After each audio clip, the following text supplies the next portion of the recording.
many of you guys saw that on Facebook? She got married. Where's my beautiful bride at? Where's she at? Where you at, Jess? Oh, there she is. Here, stand up real quick, Jess. Everybody say hi, Jess. We're a little jet lagged. We just got back in the country. But you know what? My heart is full. Have you guys got some value tonight? This has been incredible. I hope you're taking notes. I hope you're also internalizing some of the stuff that you're hearing tonight to take back with you to your teams, to take back with you to your family, your friends, your prospects. And I hope that we're going to give you some value tonight too. If you're ready, say I'm ready. Ready! We're going to do something a little bit different tonight. I talked to Luke Curry. How many of you guys know Luke? He's like Black Diamond, but he's also a world record holder. How many world records you got now? 5, 6, 7, something like that? Depends on who you ask. Well, listen, I called Luke. I knew we were going to do this talk, and I said, Luke, man, you know, what are we going to talk about? And we ended up talking for probably close to an hour, and after that conversation, my phone was melted in my hand. He sounded like he had already eaten his phone. And, you know, I said, man, I really wish this call was recorded. And unfortunately, we didn't record it, so I posted something on Facebook. How many of you guys saw that post? Let me hear you. I can't see you, so let me hear you. I said, listen, do you guys want us to kind of, you want us to tell you the truth, or do you want us to kind of sugarcoat it? So let me do this real quick. Everybody stand up real quick. If you want us to sugarcoat it, just sit back down. But if you want the truth, if you want us to give you a little bit of insight, unfortunately you couldn't be on that call with us, right? But if you want us to kind of give you a little bit of what was on that call while we were talking, let me hear from you real quick. They want to hear it. So we were trying to decide if we want to, you know, mimic that. Yeah, go for it, man. Go for it. Dr. Penwell can do it. Dr. Penwell started this. All right. So we're going to do something. This is going to be kind of like a candid conversation, but you guys are invited to participate in it, okay? We might leave out some of the flowery words and some of the things that are said, but we want you to participate in that call like we did the other night. So what our topic we've been asked to talk about tonight is overcoming adversity and how to do that, how to be relentless, and some action steps. And so we're going to walk through some of those conversations. It's going to be kind of a tandem, just back and forth between Luke and I. Let me do this real quick. How many of you guys have faced some adversity this year? Let me hear from you. Yeah. Here's what I'll tell you guys. You are not unique in the sense that you have faced adversity, right? Would you agree with me? You are a human being walking through this space-time continuum on this planet who is going to face adversity. Let's just go ahead and get that out there. That's part of life. Everyone faces adversity. So, Luke, maybe why don't you kind of share? I know we all face adversity. Why don't you just kind of give us an idea of maybe some adversity that you faced in your life? Yeah, well, I'm going to stand up because if I sit down, I'll probably end up breaking that. But real quick, guys, it's a pleasure for me to get to speak with Brandon. He's now my brother-in-law. So now we're family as of October 3rd. October 3rd is both of our wedding days. So, you know, we like to keep everything the same. And now he has to be married to my sister-in-law forever or I'll kill him. So, you know, it works out great. But, you know, we're both 29. We both got married on October 3rd, so we share a lot of similarities. He trains me at the gym. But when we're having this conversation, many of you might not know my story. I'm going to share just very, very quickly my story because some of you are new, you don't know how I started. All you know is what's happened now.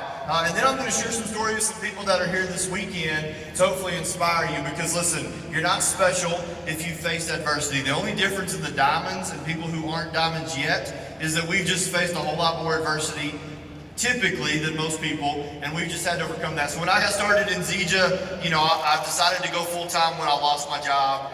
Don't do that. I don't know if I could do it again, but I was told by a lot of the top leaders, Luke, play it safe, get a job.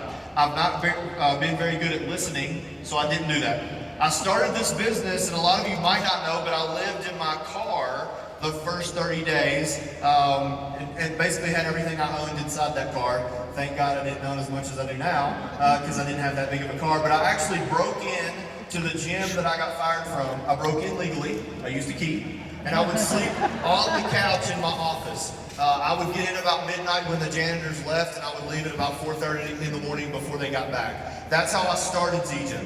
So was it easy? No, but who cares? Because this is America, and if anybody can do it, I know I can do it, right? So number one, you got to believe in you that you can do anything. And I love what Les Brown says. He said, if life knocks you down, try to land on your back, because if you can look up, you can get up. And so I knew I landed on my back. I was laying on the couch. I could look up, I could get up. Then we moved into a 600 square foot apartment for about 6 months. And so in the lifestyle video that Zija shot, they were able to show the second house that we were in, which is about 1,000 square feet, and then the house that we were currently in. But when we got started, it wasn't easy, right? I still had bills. They didn't say, oh, you don't have a job, it's okay, don't pay your bills. I still had bills, and I had a baby. Right? Those things are expensive. Now I've got 3. I've mastered that, right? I went out and built a business, then I got a bunch of free time, and then I had a bunch of babies. So now I'm trying to stick with the business, so I stopped having babies. But listen, there's people in this room that lost their job and still came here. Yeah. There's people sleeping in the room that I'm in that drove all the way out here, have a blow-up mattress that they slept in when they stopped. They didn't get in hotels, they stopped, slept on a blow-up mattress in their car, and they're here, right? They could have said, oh, it's too much money, but they're here. Or they've lost their job. Everything is stacking up bill-wise, but they still came out here. Why? Because they know what's possible. So all the stories that you hear, just understand it's possible to overcome any adversity, but don't feel like you're any different if you're facing adversity. We all face it. The difference is you got to push through it, but you have to have a strong desire to win. Because listen, if anybody in this room has succeeded, then everybody in this room can succeed. There's people in this room right now, I'll just tell you, it's taken them their whole life just to get to an opportunity like this. You heard the people before us. This isn't their first go-around. Praise God for me that this was my first company I've ever had to build in. Right? Because after 5 years, it's been amazing. Thank you, Kim Brailsford, and all the corporate staff for giving us this great opportunity. But think about that. Those people have went through astronomical things that a lot of people don't know. So we're just here to let you know if we can do it, you can do it. And Brandon, I know you faced your share of adversity. Absolutely, and that's everybody can look at the game real quick. So, guys, that when you get real with yourself and you begin to realize that everyone faces adversity, here's what you can begin to do. You can begin to operate from a place of gratitude and understand the autonomy that you possess as a human being. Here's what I want you to start with. Here's the place that you have to start from. You have to start from the place of, I can figure it out. No matter where you're at, no matter what your circumstances are, no matter what has happened to you. I know you have a past. I know you have baggage. I know you came into this thing and you have a starting point. But it doesn't matter how you start. It's the middle that determines the finish, right? Circumstances don't define you. They reveal you, okay? And so understand that everyone faces adversity. I did too. But you know what? You're God's highest form of creation. And you're destined, you're built, you're designed for greatness. There are seeds of greatness in you, but you have to cultivate those seeds. And you can overcome anything because you are an autonomous human being. And so everyone goes through adversity. I've had my fair share, right? I'm a young guy, Luke is too, but we all have adversity. I mean, my first big event like this, I slept in my car. And I went to, I pulled into a hotel. It was my hotel because I wasn't paying for it. But I pulled into a hotel and I went into the lobby late that night. And I said, went to the clerk or the front desk, and I said, "Ma'am, can I get a couple of extra pillows and some extra sheets?" And she said, "Yeah, of course." And she brought me some pillows and some sheets, and I took them out to my car and I slept in my car. So here's what that's called, guys: life. It's okay, right? It's the middle that determines the end. It's okay how you start. It doesn't matter. Since then, a lot of things have happened. We've grown, we've changed, we've overcome a lot of stuff. And, a lot of you guys know last year my house burned down, right? I mean, my goodness. We had all kinds of craziness happen.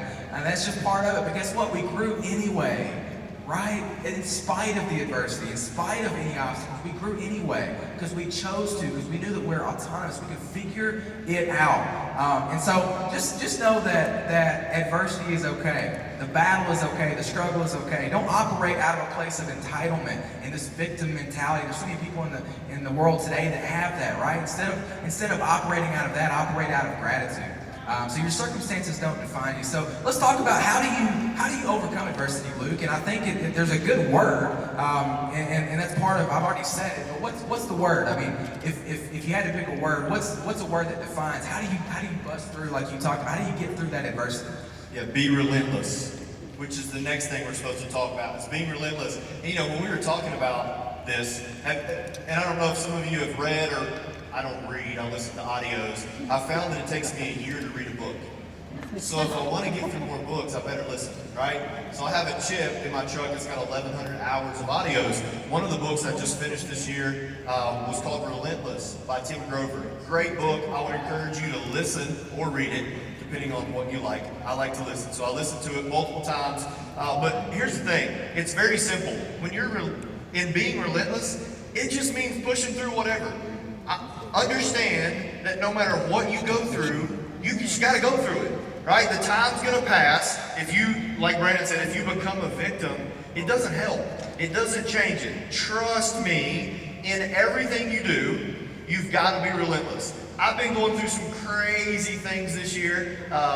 Some people that are within my team know a lot of the things, but here's the thing. A lot of the things that I went through this year, in just doing some business and getting a new house, it's been not easy, right? But here's what I know, and here's what people started to figure out that were dealing with me that didn't know me.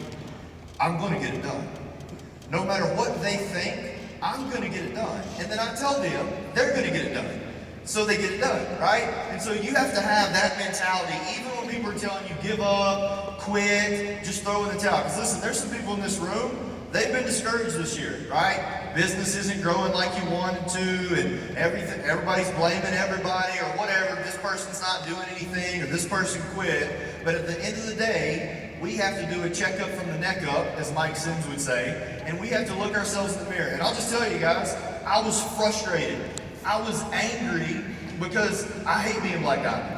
I don't want to be double Black Diamond or triple or double E. I want to be that rank right above David Moses. There he is. Right?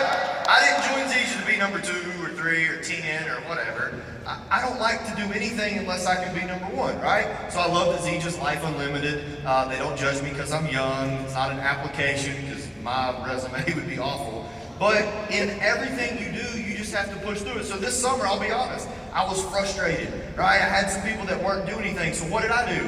I got into crazy recruit mode. But isn't that the answer to everything? In this business, you control it. So if your business isn't growing, go talk to more people. If your business is growing, go talk to more people. I mean, guys, Tom Wagner had heart surgery, and him in heart surgery beats 99% of people in this room. Are you kidding me? Do you know why? Because even while he was laying there, he was still doing stuff, right? He was probably having Diana make all these phone calls and text a bunch of these people, because him at 1% beats most people's 100%. And here's why. Because having success really comes down to some things that you have to decide, some rules, I like to call them. When I was 23, here's what I realized. I used to say a lot of things. I used to say, I'm going to do this. I'll be there. Yeah, I'll see you. And I wasn't a person of my word. And I realized that that's the same in success. So if you say something and you do it 70% of the time, you're going to be average. If you say something, you do it 80% of the time, you're going to be good. If you say something and you do it 90% of the time, you're going to be great. But let me tell you something. There's a big difference in being great and being phenomenal. So you have to do what you say you're going to do 100% of the time. Some of you just came to conference so you can tell your team you came. Listen, that's not good enough. I know a lot of people that's come to conference every year and their business has not grown. Do you know why? Because they go back and don't do anything different. So this summer, I was in full-out recruit mode. I enrolled like 6 people, which, for those of you that enroll a lot more than that, I enrolled 6 in like 90 days, and none of those 6 did I know who they were before I met them, right? I'm out of that whole warm market thing because, you know, when I got started, nobody was going to join me anyways because I was too young. But one of those 6 just so happened to be a guy named Pradeep. And I'll just be honest with you guys. Everybody give Pradeep a round of applause. His story of life inspired me. Because what it took him just to get to America and what he's already went through is 10 times harder than this business will ever be. And let me just be completely honest, because I don't want to lie to you. Prior to being angry that my business wasn't growing like I wanted it to, because I hadn't passed David yet, I wouldn't have went in and talked to a cashier at a gas station. Because I would have been looking for the business owner, right? But there was something about him, and that summer I committed, I'm going to talk to everybody I see.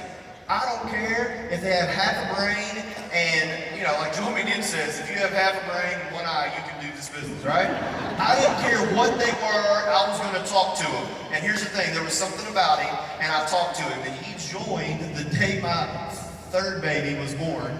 And when we took our baby home, we did his lunch. And his tenacity, his relentlessness is why he went platinum his first 4 weeks. Still working 12 hours a day. So people say I don't have time. He could have said that. People say I don't have money. He could have said that. People say I don't know anybody. He'd only been here for 9 months, right? But he saw an opportunity, and that's what you have to do. You have to just be relentless. So if I wouldn't have been frustrated and angry at myself to go talk to everybody I met, I would have never talked to him. That's a big mistake on my part. So just know, if your business isn't where you want to be, you have to push through that. You have to be relentless. But number one, you have to say and do what you said you're going to do 100% of the time. Because if you don't, you're never going to have the success you want. Pradeep knew nobody, had no money, had no time. But you know what he also had, Luke? What is it? He had No excuses. He had no excuses, right? And so understand, guys, that being relentless is all about having a whatever it takes mentality. Right? You got to have a whatever it takes mentality. Now, I'm only talking to the people that want to go to the top levels of the compensation plan, right? You already have pain. You've already had, adversity. You've already had horrible things happen in your life. Don't cry to quit. Cry to win, right?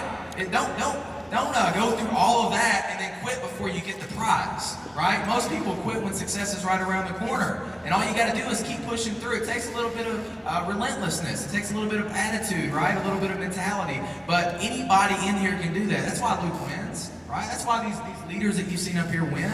They're no different than you. They're no better than you. They're human beings, just like you are. They just chose. They made a decision to overcome the adversity. They made a decision to be relentless despite the things that were happening inside of their life. So, I got a little thing here I thought was kind of cute. You can write it down if you want. Pain properly perceived produces perspective.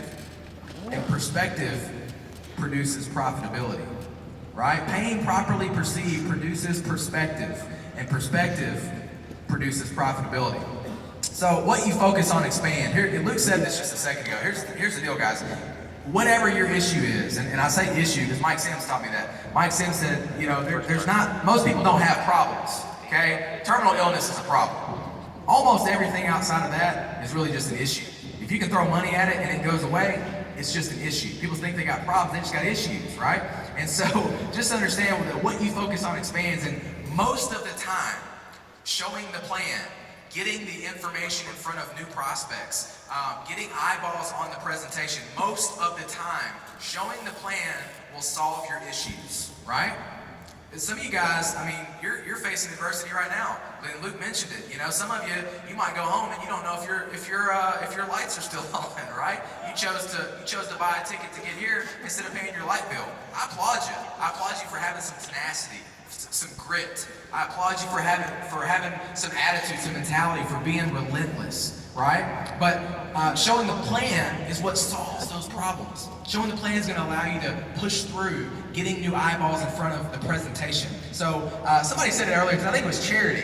Charity accepting her Diamond Award. She said, winners win on a muddy field, and losers lose even in the best of conditions. You know why? Because they're relentless. Because before they even go into the game, you know what they know? They know that they know that they know that they're going to win. That's it, right?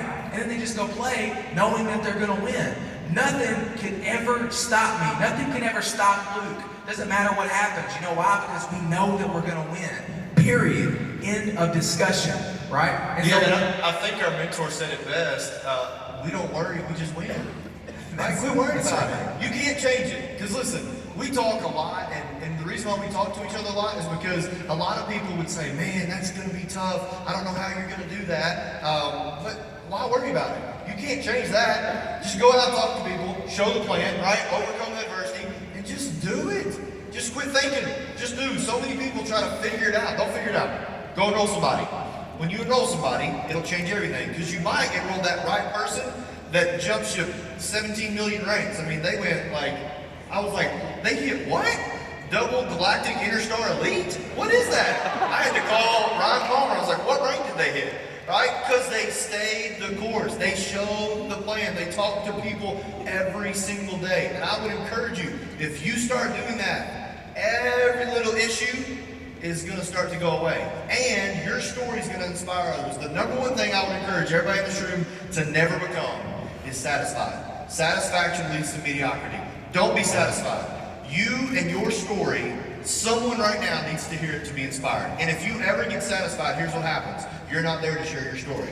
I will never slow down building this business. And some of you say, well, Luke, it's because you're young. You're right, I am. That's also why I'm never going to slow down, right? I'll probably die before I can slow down. I'm not planning to live too long unless we keep making great products like Zija has, right? But understand, you just have to go out there, but don't be satisfied. Your team needs you to not be satisfied, right? So don't stop when you're good. Stop when so many people so far down on your team are doing so good that nobody even knows who you are. And then go enroll one more person. That's right. And enroll one more. Absolutely. There's two mice. Both of them fell in a bowl of cream. One of the mice struggled, got frustrated and quit. The second mouse struggled, didn't quit, struggled so hard that eventually the cream turned to butter and he walked out. Be the second mouse.